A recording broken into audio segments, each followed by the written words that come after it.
اتنا سنا، اس نے کہا میں نے آج ہی تورات میں وہ پڑھا تھا کہ یہ نبی کائنات میں حلم کا پیکر ہوگا، اخلاق کا پیکر ہوگا، اور اس کا اخلاق وراء الورا ہوگا۔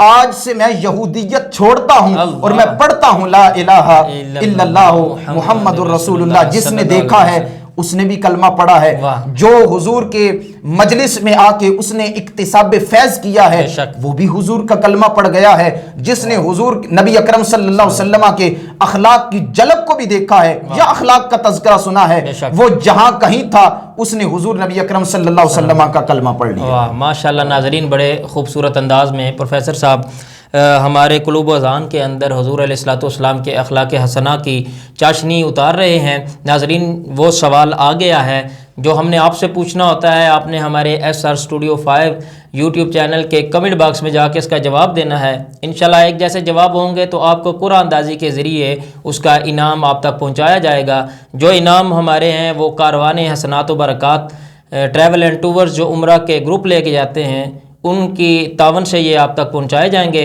تو سوال یہ ہے کہ حضور علیہ الصلوۃ والسلام کے اخلاق حسنہ کے حوالہ سے جو پروفیسر صاحب نے آیات پڑھی تھی وہ کس سپارے میں ہیں، کس صورت میں ہے اور کون سی آیت تھی، اس کا آپ نے نمبر لکھنا ہے کہ پروفیسر صاحب نے جو حضور کے اخلاق حسنہ کے حوالہ سے آیات پڑھی ہیں ان میں سے کسی ایک آیت کی وہ بتانا ہے کس سپارے میں ہے اور وہ کون سی صورت ہے اور اس کی کتنے نمبر والی آیت ہے۔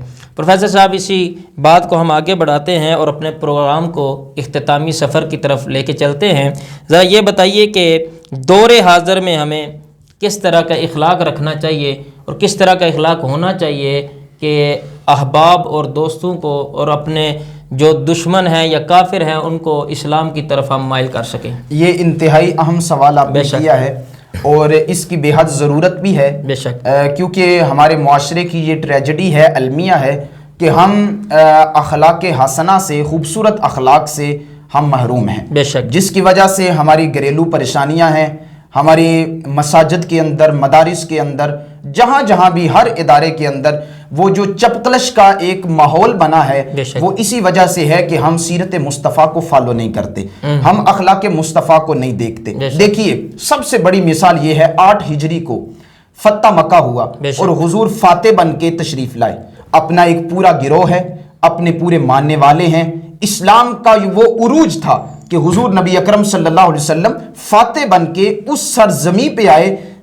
حضور نبی اکرم صلی اللہ علیہ وآلہ وسلم کو معذاللہ اذیتیں دے کے اسی سرزمین سے بھیجا گیا اور اللہ کے نبی اسی سرزمین پہ فاتح بن کے تشریف لائے، اور سارے جو مسلمان تھے، کلمہ پڑھنے والے تھے، اخلاق مصطفیٰ سے جو متاثر ہونے والے شخصیات جو حضور کے ساتھ تھیں، ان کے ذہن میں یہ تھا کہ آج تو دشمنان اسلام کا خاتمہ ہو جائے گا، آج تو حضور نبی اکرم صلی اللہ علیہ وسلم ان سے بدلہ لیں گے، انتقام لیں گے۔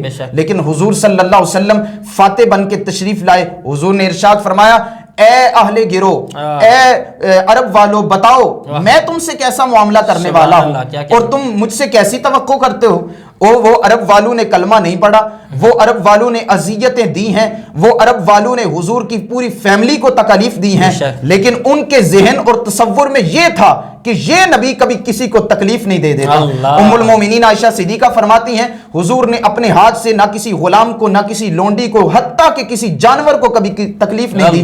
حضور جب فاتح بن کے آئے، آقا نے ان کے سامنے سوال رکھا، انہوں نے بدلے میں کہا، انہوں نے جو ایکشن کا ریئیکشن ہوتا ہے انہوں نے کہا ہم آپ سے عفو درگزر کی توقع رکھتے ہیں۔ حضور نے ارشاد فرمایا، پھر سن لو، لا تثریب علیکم اليوم، آج میں سب کو معاف کرتا ہوں، سب کو معاف کرتا ہوں۔ تاریخ کی کتابیں اٹھا کے دیکھیں، ان میں سے جو ہے وہ 80% لوگوں نے حضور نبی اکرم صلی اللہ علیہ وسلم کا کلمہ پڑھا۔ یہی اخلاق تھا۔ اگر آج ایک مبلغ اپنی تبلیغ میں اخلاق کا پہلو رکھے گا، سننے والے یقیناً سیرت مصطفیٰ کی جانب رجوع کریں گے۔